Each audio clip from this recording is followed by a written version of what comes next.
First contact protocols, Doctor. Zekthara looked at the holographic display with tired eyes.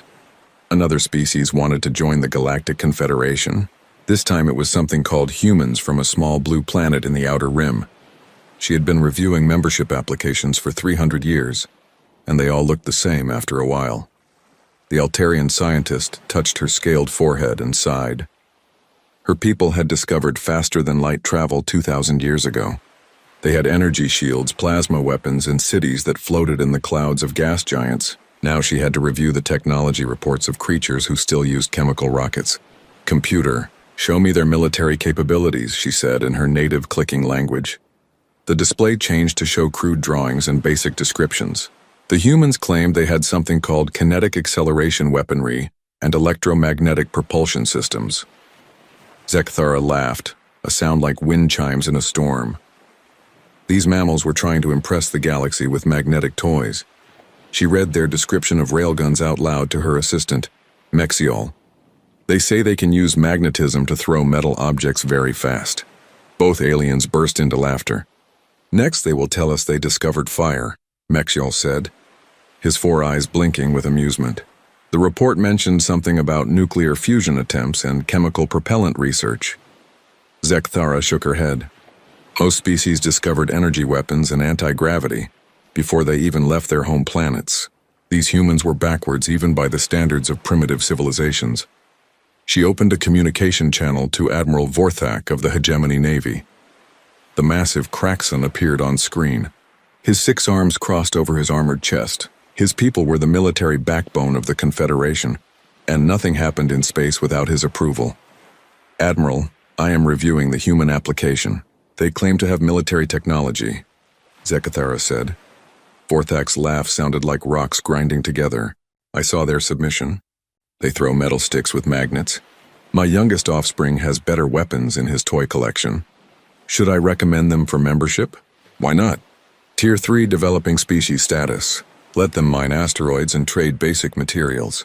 They are too primitive to cause any real problems." Zekthara marked the application as approved. Humans would be allowed to join the galactic community, but only at the lowest level. They could not vote on important matters, could not access advanced technology, and definitely could not serve in the military. The news of humanity's acceptance spread quickly through the galaxy. On Altair Prime, university students used human technology reports as examples of primitive thinking. On the warworld of Drakmor, young warriors were told that humans represented what happened when a species never learned to fight properly. Ambassador Chen Wei received the acceptance letter at the human embassy on Nexus Station. She was a small woman by galactic standards, barely reaching the chest of most alien species. The other ambassadors treated her with polite indifference, the way adults might treat a child playing dress-up. "Congratulations on your acceptance," said Ambassador Thylex of the Centauri Republic. The tall, thin alien looked down at Chen with what might have been a smile.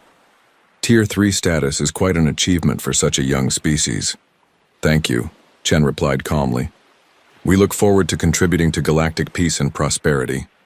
Behind her polite words, Chen felt frustrated. She had tried to explain human military capabilities, but nobody would listen. When she mentioned railguns that could accelerate projectiles to tremendous speeds, the aliens nodded like adults humoring a child's fantasy. During the welcome ceremony, she met other Tier 3 species. The vegan traders who sold exotic fruits, the Proximan artists who made beautiful sculptures, and the Tau Cetian musicians whose songs could make you cry. All of them were considered harmless by the greater galactic community. "Do not worry about the classification," said Ambassador Veltar of the Vegans. "Most species never advance beyond Tier 3. We have been members for 800 years and are quite content." Chen smiled and nodded, but inside she wondered what would happen when the galaxy discovered what human engineers had really accomplished. Earth's railgun research had not stopped with simple magnetic acceleration. Human scientists had been working on the physics of kinetic energy for generations, pushing the boundaries of what was possible. Back on Earth, General Morrison read the acceptance report with mixed feelings. Humanity was now part of a galactic civilization, but they were being treated like children with toys. "What do our intelligence reports say about galactic military doctrine?" he asked his aide. "Energy shields, plasma weapons, and exotic matter technology, sir. They seem to have never developed advanced kinetic weapons. Their shields are designed to stop energy blasts and charged particles. Morrison nodded thoughtfully. And what about our latest railgun tests? Project Thunderbolt achieved 0.08C yesterday, sir. The tungsten rod vaporized 3 mountains before losing momentum. Make sure that information stays classified. Let the galaxy think we are primitive for now. Meanwhile, on the mining world of Kepler 442b, human colonists were setting up extraction operations. The planet was rich in rare metals that the galaxy needed for their technology. It was considered worthless by most species because it required hard work to mine, rather than automated systems. Captain Sarah Torres watched her teams deploy their equipment. Hidden among the mining gear were components for defensive installations. If trouble came, the human colonies would not be defenseless.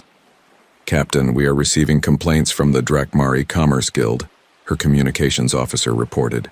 They claim this system belongs to their trading network. Torres frowned. The Drakmari were known throughout the galaxy as aggressive traders who used military force to back their business deals. They had never shown interest in Kepler 442b before humans arrived. Send a diplomatic response. Remind them that we filed proper colonization claims with the Galactic Registry. Yes, ma'am. Should I mention our defensive capabilities? No. Let them think we are just miners with shovels. Across the galaxy, the pieces were being set for a confrontation that nobody expected. The established powers saw humans as another weak species to be managed and controlled.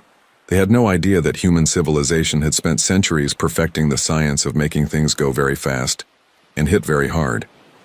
Dr. Zekathera filed her final report on human technology assessment.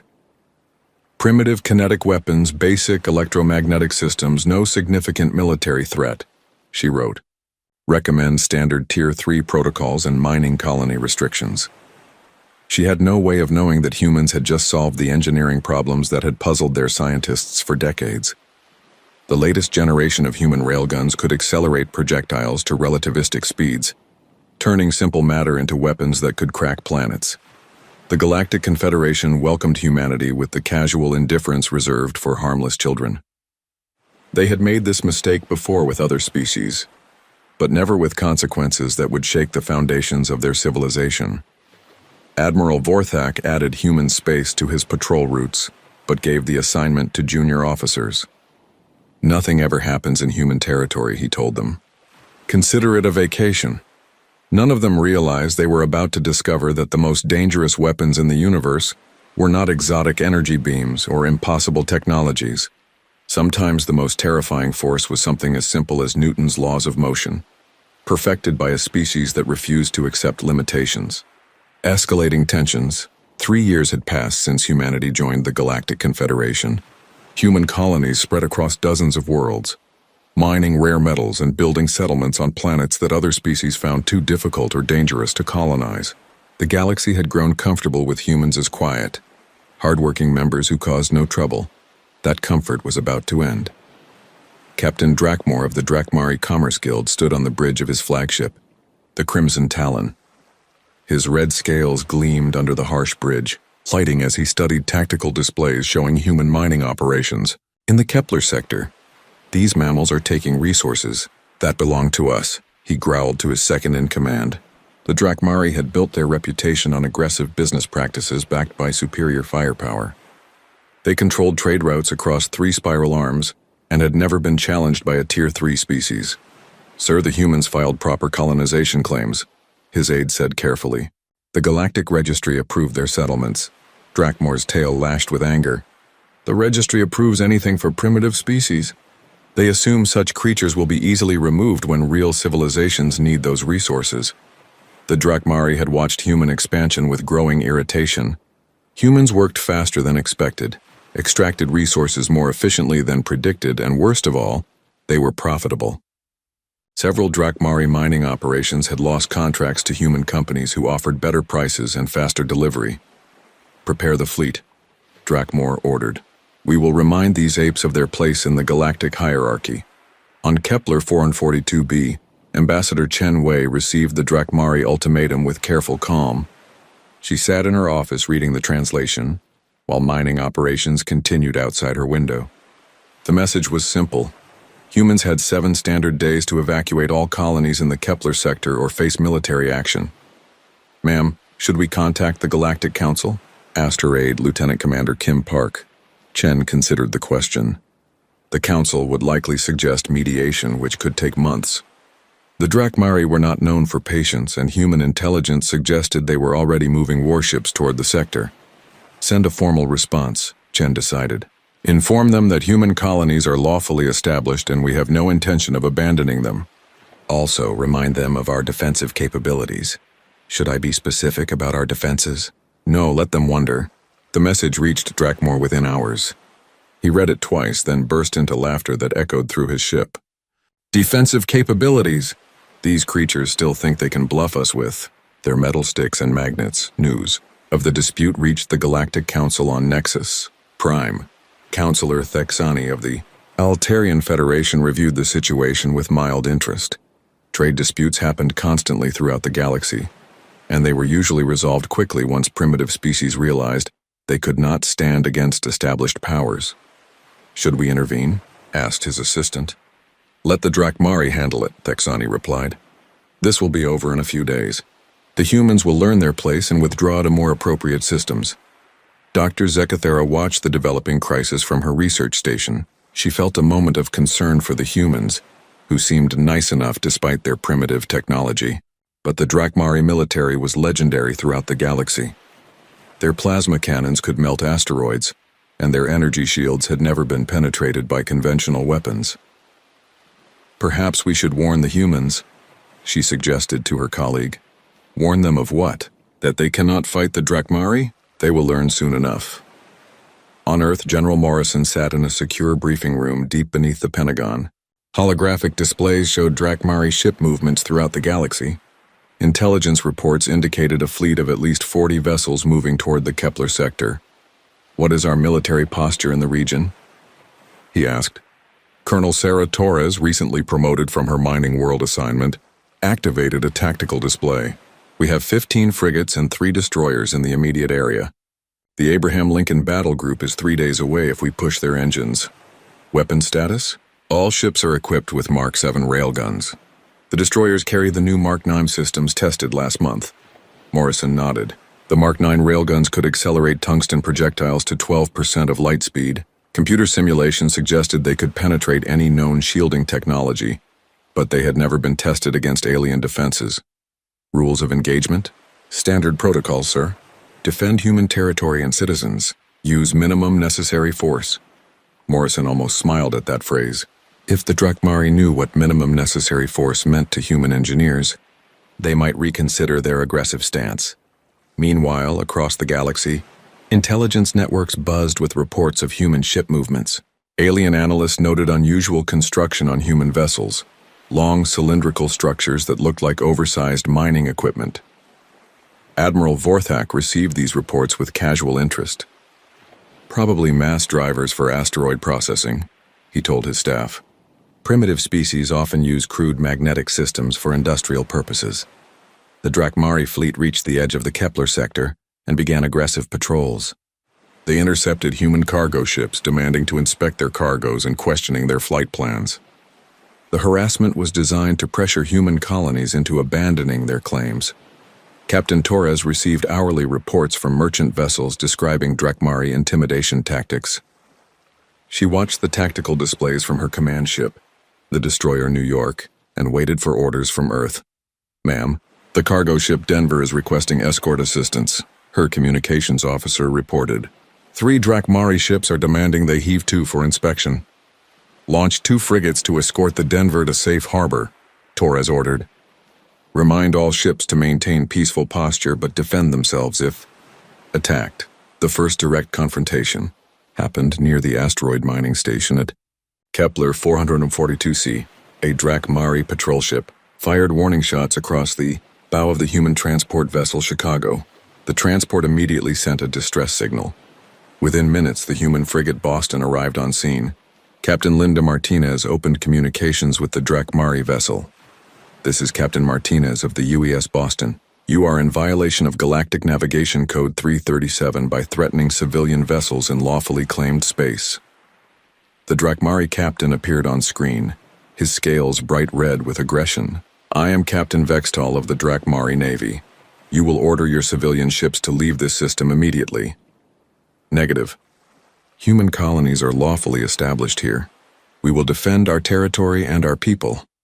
Vextal looked at the human frigate with contempt. The ship was barely 200 meters long, dwarfed by his own vessel. He could see what looked like crude magnetic coils along its spine, probably some kind of mining equipment repurposed as weapons. "You cannot threaten the Drakmari Navy with industrial tools," he snarled. "Withdraw now or face the consequences." Captain Martinez remained calm. "Sir, this is your final warning. Cease harassment of civilian vessels or we will take appropriate defensive action." Vextal cut the communication and ordered his weapons charged. Plasma batteries powered up with a distinctive whine that could be heard throughout the ship. His crew prepared for what they expected to be a very short battle. They had no idea that the human frigate's industrial tools were actually precision instruments capable of accelerating matter to speeds that would make their plasma weapons look like children's toys. The confrontation was being monitored by observers from dozens of species. Most expected the humans to withdraw when faced with superior Drakmari firepower. A few hoped the primitive species would at least put up an entertaining fight before being destroyed. None of them were prepared for what was about to happen when humanity finally revealed what they had really been building in their shipyards. The warning shots, the first shot of what would become known as the Kepler incident, was fired by Captain Vextal of the Drakmari patrol ship Blazing Claw. His plasma cannon sent a brilliant orange beam across the bow of the human transport Chicago. Close enough to heat the hull, but not cause damage. It was meant as a warning, a demonstration of superior firepower. Captain Martinez of the human frigate Boston watched the plasma blast with professional interest. Her tactical officer was already calculating firing solutions, while her crew prepared the Mark 7 railgun for combat operations. "Sir, they missed," her weapons officer said with dry humor. "No, Lieutenant. That was intentional. They are trying to scare us." Martinez opened a channel to the Drakmari ship. "Captain Vextal, you have fired on a civilian vessel in human space. Withdraw immediately or face defensive action." Vextal laughed, his red scales gleaming under the bridge lights. "Your threats are meaningless, mammal. Surrender now and we will allow your people to evacuate peacefully." Martinez looked at her crew. They were young, professional, and had trained for this moment their entire careers. None of them had ever fired a shot in anger, but they knew their weapons better than any soldiers in galactic history. Weapons lock onto the Drakmari vessel. Single projectile, center mass, minimum velocity. "Ma'am, minimum velocity? We don't want to completely destroy them, Lieutenant." "Not yet." The Boston's railgun powered up with a low hum that vibrated through the ship's hull. Magnetic coils that ran the length of the vessel began to charge, building up electromagnetic forces that could accelerate matter to incredible speeds. Captain Vextal saw the energy readings on his sensors and sneered. "Their primitive magnets are powering up. This should be amusing." His ship's energy shields were rated to stop plasma blasts that could vaporize asteroids. His armor could withstand impacts from meteors and debris. He had fought pirates, rebels, and terrorists throughout his career, and had never met a weapon that could seriously threaten a Drakmari warship. The railgun fired. From the outside, there was no visible beam, no dramatic light show, no obvious sign that anything had happened. The tungsten projectile was only 20 centimeters long and 5 centimeters wide, weighing just 2 kilograms, but it left the Boston's railgun at 8% of light speed. At that velocity, the laws of physics became weapons of mass destruction. The projectile hit the Blazing Claw's energy shield and passed through it like it didn't exist. The shield was designed to deflect charged particles and energy beams, not solid matter moving at relativistic speeds. The tungsten rod maintained its course and struck the ship's hull directly, amidships. What happened next defied everything the Drakmari understood about space combat. The kinetic energy transfer was instantaneous and catastrophic. The small projectile carried more destructive force than a nuclear warhead. When it hit the Blazing Claw's armor, the impact converted both the projectile and a significant portion of the ship's hull into superheated plasma. The Drakmari vessel simply came apart. There was no explosion in the traditional sense, no dramatic fireball or expanding shockwave. The ship's structure failed at the molecular level as tremendous forces tore through its internal framework. Atmosphere, crew, equipment, and structure were converted to an expanding cloud of glowing gas in less than a second. Captain Martinez watched the destruction with grim satisfaction. Minimum velocity for a human railgun was still enough to destroy any conventional vessel completely. "My God," whispered her tactical officer. "There's nothing left." Where the blazing claw had been, only a growing sphere of metallic vapor marked its passing. The other two Drakmari ships in the patrol group stared at their sensors in disbelief. Captain Mordax of the second Drakmari ship tried to make sense of what he'd witnessed. "Sensors, what happened to the blazing claw?" "Sir, it's gone. Completely gone. I'm reading dispersed metals and trace radioactivity, but no intact structure. What kind of weapon could do this?" "Unknown, sir. I detected no energy discharge, no plasma buildup, no exotic particle emissions. Something hit them, but I cannot identify what." The Galactic media networks picked up the incident within hours. Emergency broadcasts spread across dozens of worlds as news organizations tried to explain what had happened. The footage was replayed constantly, showing the Drakmari ship simply ceasing to exist with no apparent cause. On Nexus Prime, emergency sessions were called in the Galactic Council chambers. Counselor Thexani watched the battle recordings with growing confusion. "What kind of weapon leaves no energy signature?" he demanded. Dr. Zekthara was brought in to analyze the data. She studied the sensor readings for hours, looking for some explanation that would make sense within known physics.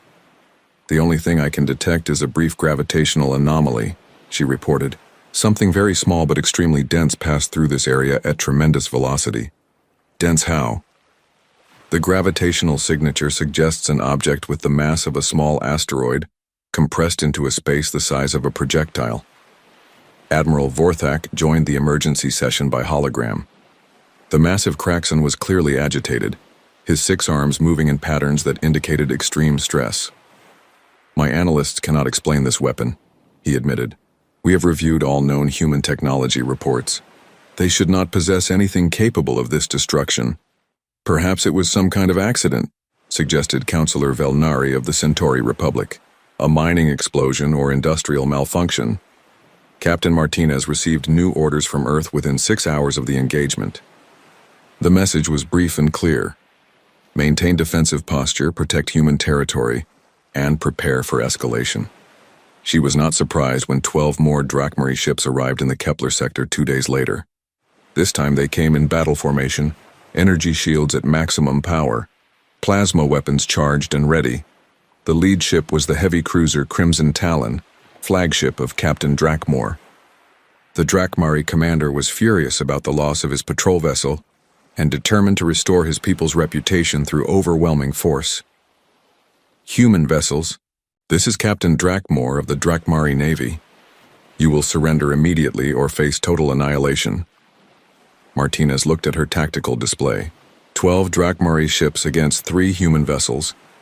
Her destroyer New York and 2 frigates that had joined her from nearby patrols. By galactic standards, it was a hopeless fight. By human standards, it was target practice. "This is Captain Torres of the destroyer New York," she replied, using her new rank and command ship. "You are in violation of human territorial space. Withdraw immediately or face defensive action." Drakmor studied the human vessels through his ship's sensors. The largest was barely 400 meters long, a fraction of the size of his flagship. He could see the same magnetic coil arrangements that had been dismissed as mining equipment. "Your mining tools cannot threaten the Drakmari Navy," he broadcast. "Surrender now and we will allow your crews to evacuate before we destroy your ships." Torres looked at her weapons officer. The New York carried 4 Mark 9 railguns, each capable of accelerating projectiles to 12% of light speed. Her tactical computer showed firing solutions for all 12 enemy vessels. "Sir, we could end this in 30 seconds, her weapons officer reported. "Not yet, Lieutenant. Let them make the first move." The battle that followed would be studied in military academies for generations. It would also force the galactic community to completely revise their understanding of human technology and capabilities. Captain Drakmor gave the order to fire, confident that his superior numbers and firepower would quickly overwhelm the primitive human vessels. His ships opened up with every weapon they had, filling space with deadly plasma beams and particle streams. Torres watched the incoming fire with professional calm. Evasive maneuvers, Return fire all weapons maximum effectiveness. The New York's 4 railguns fired in sequence, each projectile aimed at a different target. The 2 frigates added their own Mark 7 systems to the barrage. In less than 10 seconds, 7 Drakmari ships simply ceased to exist. The survivors found themselves facing a terrifying reality. Humanity had been telling the truth about their weapons all along.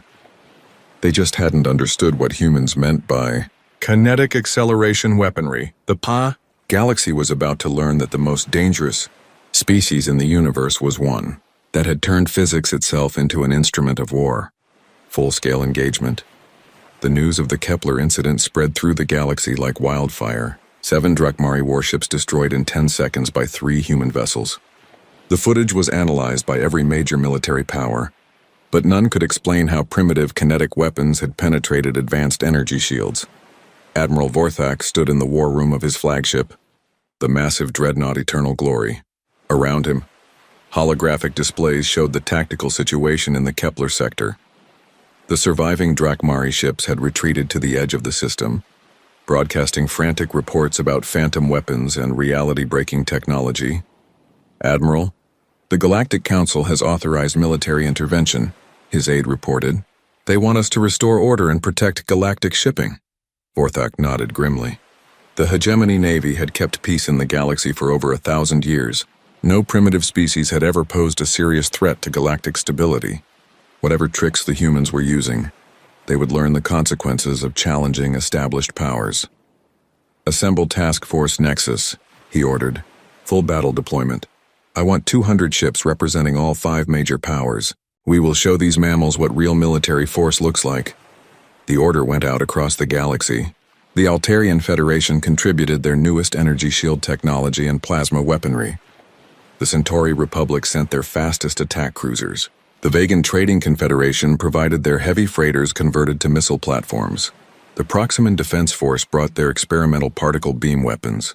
It was the largest combined fleet assembled in 50 years, representing the pinnacle of galactic military technology. Ship captains who had never worked together trained in joint exercises, preparing for what everyone expected to be a brief but decisive campaign against human forces.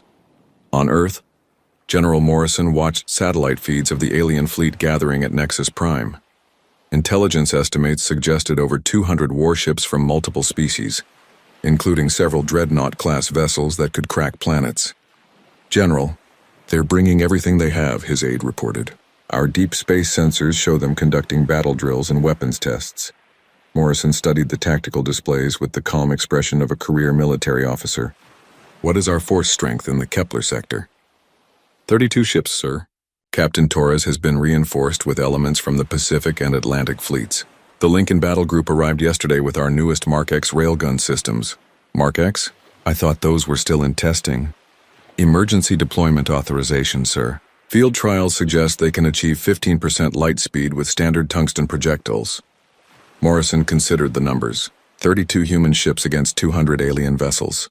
By conventional military doctrine, it should be impossible odds. But human weapons operated under different rules than conventional military doctrine. Captain Sarah Torres stood on the bridge of her flagship, watching her small fleet take position in the Kepler system. Her ships were spread across a cubic volume of space nearly a light hour wide, each vessel positioned to maximize firing angles and minimize the chances of friendly fire incidents. The alien fleet arrived with all the pomp and ceremony that galactic civilization could muster. 200 warships dropped out of hyperspace in perfect formation, their hulls gleaming with energy shield emissions and weapon power signatures. Admiral Vorthak broadcast on all frequencies, his message carrying the authority of 1,000 years of galactic dominance. Human vessels, this is Admiral Vorthak of the Galactic Confederation Navy. You are ordered to surrender immediately and submit to galactic justice for your unprovoked attacks on lawful military vessels. Torres looked at her communications officer. Reply on standard diplomatic frequencies. This is Captain Torres of the United Earth Space Navy. You have entered human territorial space without authorization. You have 5 minutes to withdraw before we take defensive action. The alien fleet responded with what sounded like laughter from a dozen different species. Admiral Vorthak's voice carried centuries of military confidence. Captain Torres, you face the combined military might of 5 galactic civilizations. Your 30 ships cannot stand against our 200. Surrender now and we will show mercy to your crews. Torres checked her tactical display. Her ships were in position, their railguns charged and ready. Fire control computers had calculated targeting solutions for every alien vessel, taking into account their formation patterns and predicted evasive maneuvers. Admiral Vorthak, this is your final warning. Withdraw from human space or face the consequences. The consequences? What can you possibly do against this force? Torres looked at her weapons officer. Lieutenant Commander Park nodded, his finger hovering over the firing controls. Around the system, 31 other ships were waiting for the same order. You are about to find out, Torres replied. All ships weapons free. Fire for effect. The human fleet opened fire simultaneously. From the perspective of the alien formation, it was like being attacked by invisible demons. There were no energy beams, no missile trails, no dramatic light shows that characterized normal space combat. Instead, ships throughout their formation simply started coming apart. The Altarian cruiser Star of Wisdom was the first to die. A tungsten projectile moving at 15% of light speed hit its forward section and converted the entire front half of the ship into expanding plasma. The crew had no time to scream, no time to understand what was happening. One moment they were alive and confident. The next they were ionized particles spreading through space. Admiral Vorthak watched his tactical display in horror as ship after ship winked out of existence. His flagship's sensors could barely track the projectiles. They were too small and moving too fast for conventional detection systems. By the time the computer identified an incoming round, it had already passed through its target. Evasive maneuvers, he shouted. All ships, random pattern delta. But evasive maneuvers were useless against weapons that could cross the distance between fleets in seconds. Human fire control computers had been designed to hit targets moving at relativistic speeds. Conventional ship movements looked like standing still in comparison. The Centauri attack cruiser Stellar Wind tried to hide behind the bulk of a hegemony dreadnought. The human projectile passed through both ships, the tungsten rod maintaining its deadly course even after vaporizing thousands of tons of alien technology and crew. Captain Dexani of the Vegan missile platform, New Prosperity watched a railgun round approach his ship on the tactical display. He had 3 seconds to realize that his energy shields were completely useless against a solid projectile moving at a significant fraction of light speed. The round hit his ship's reactor section and the resulting explosion lit up space for millions of kilometers. But even without the secondary explosion, the kinetic impact alone would have been enough to destroy his vessel completely. In 40 minutes of continuous combat, the human fleet systematically dismantled the largest military force ever assembled in galactic history. They did it with the methodical precision of engineers solving a technical problem, rather than the passion of warriors engaged in battle. Human railguns fired in carefully calculated sequences, each shot placed for maximum effect. Targeting priorities focused on command ships, heavy weapons platforms, and vessels attempting to coordinate defensive actions. The alien fleet's superior numbers became a disadvantage as ships collided with each other, trying to escape the invisible death that struck from impossible ranges. Admiral Vorthak's flagship was among the last to die. The Eternal Glory was a symbol of hegemony power, a dreadnought that had never been seriously damaged in 5 centuries of service. Its armor could withstand direct hits from nuclear weapons. Its shields could deflect the output of stellar flares. None of that mattered when a telephone pole-sized tungsten rod moving at 15% of light speed punched through its center section. The ship broke in half, its massive bulk spinning end over end as atmosphere and debris streamed from the catastrophic wound. Admiral Vorthak had just enough time to send a final message before his command section was consumed by secondary explosions. All galactic forces, this is Admiral Vorthak. Humans possess reality-breaking weapons. Do not engage them with conventional forces. They have turned physics itself into... The transmission ended when the Eternal Glory's reactor went critical. Captain Torres watched the battle aftermath with grim satisfaction. Her tactical display showed the results. 147 alien vessels destroyed, 31 damaged and fleeing, 22 surrendered and awaiting instructions. 0 human casualties. Ma'am, we're receiving surrender requests from the surviving alien ships. Her communications officer reported. Accept their surrender. provide medical assistance to damaged vessels and escort them to the edge of the system. And the ones that are fleeing? Torres considered the question. Her orders were to defend human territory, not pursue retreating enemies. But she also understood that this battle would be remembered throughout galactic history. Let them go. They have a story to tell. The survivors limped back to their homeworlds carrying news that would shake the foundations of galactic civilization. Humanity had not been bluffing about their military capabilities. They had simply been misunderstood. The galaxy was about to learn that the most dangerous species in the reckoning. The galactic networks went silent for 6 hours after the Battle of Kepler.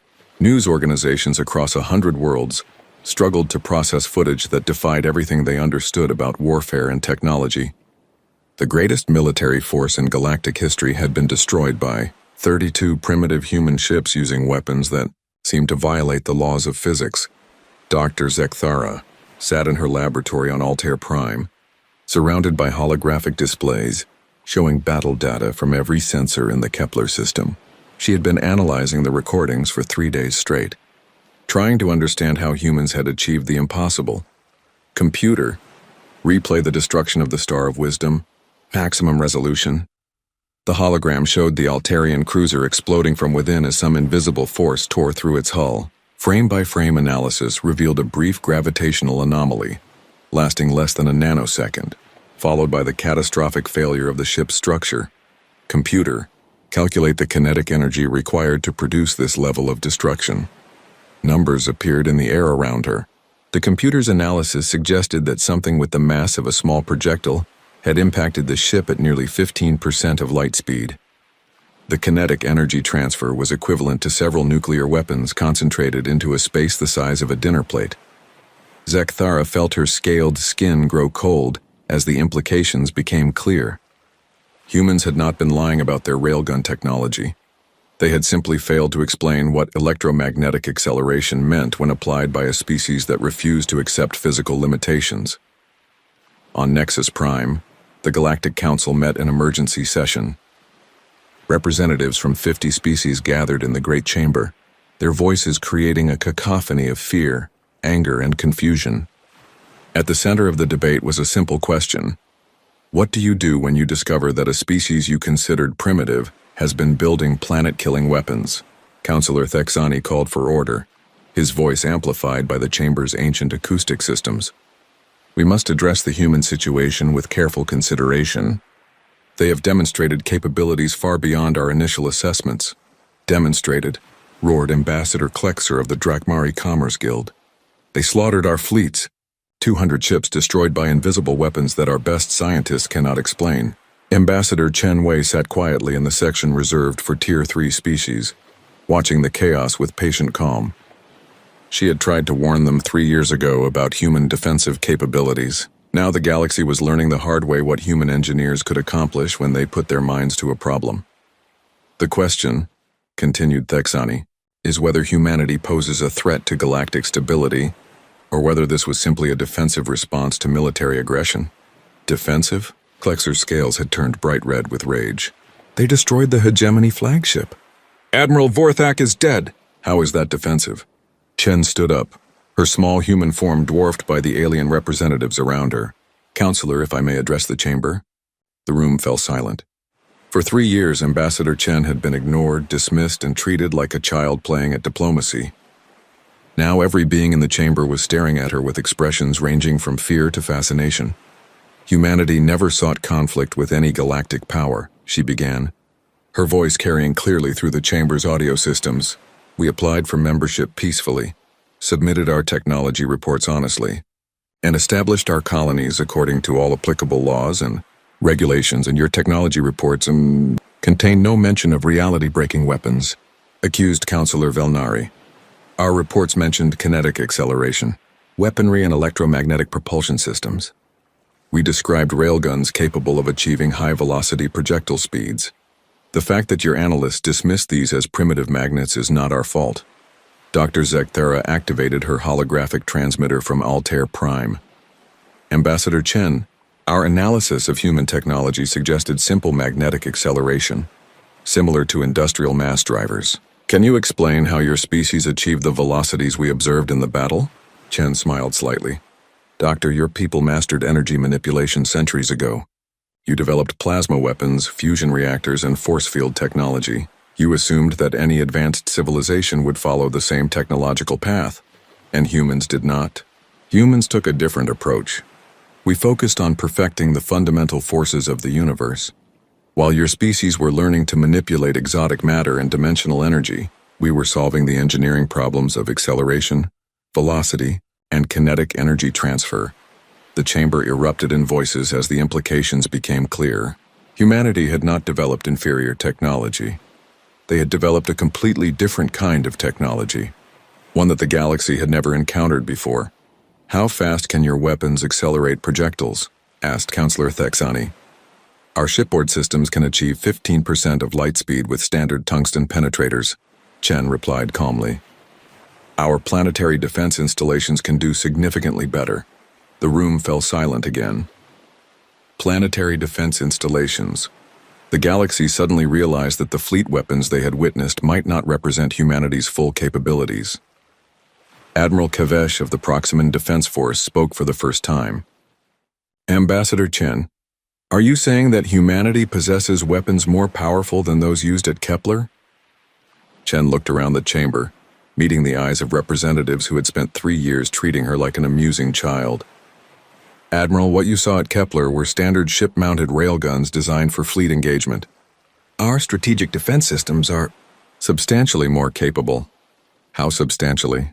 Our deep space monitoring stations have been tracking every vessel that enters human space since we joined the Confederation.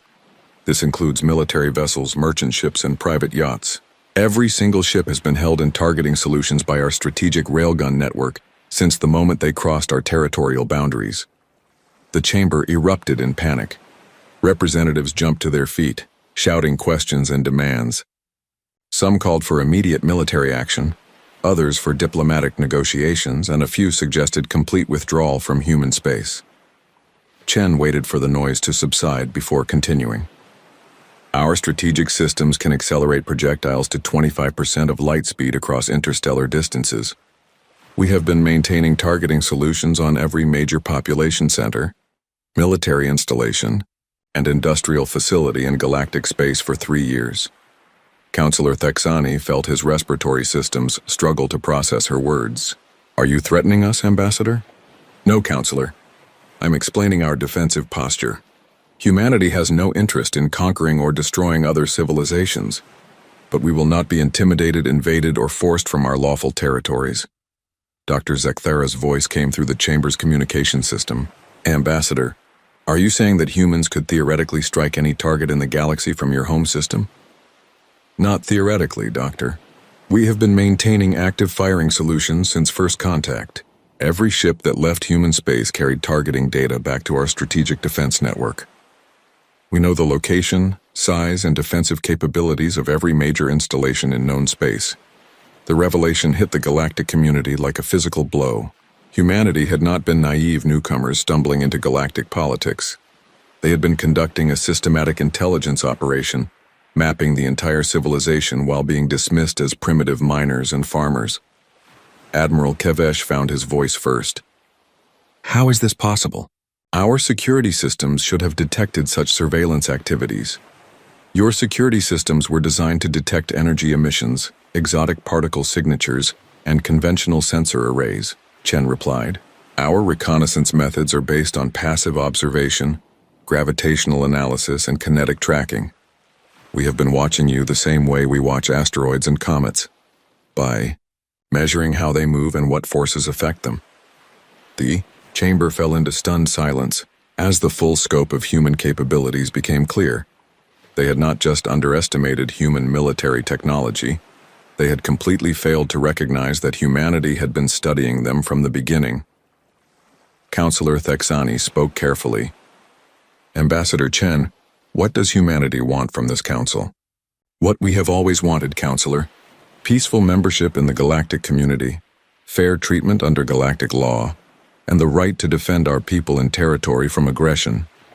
And if these conditions are met, then our strategic defense systems will continue to operate as they have for the past 3 years, as a deterrent against aggression, not as an offensive threat. And if they are not met? Chen's expression remained calm, but her voice carried the weight of human civilization behind it. Then the galaxy will learn why humanity's first and greatest achievement was not agriculture or metallurgy or even spaceflight. It was the ability to make things go very fast and hit very hard. The Galactic Council adjourned in chaos, with representatives fleeing to their home worlds to report the shocking revelation. Humanity had not been primitive newcomers. They had been patient strategists, building weapons that could crack planets while being distant.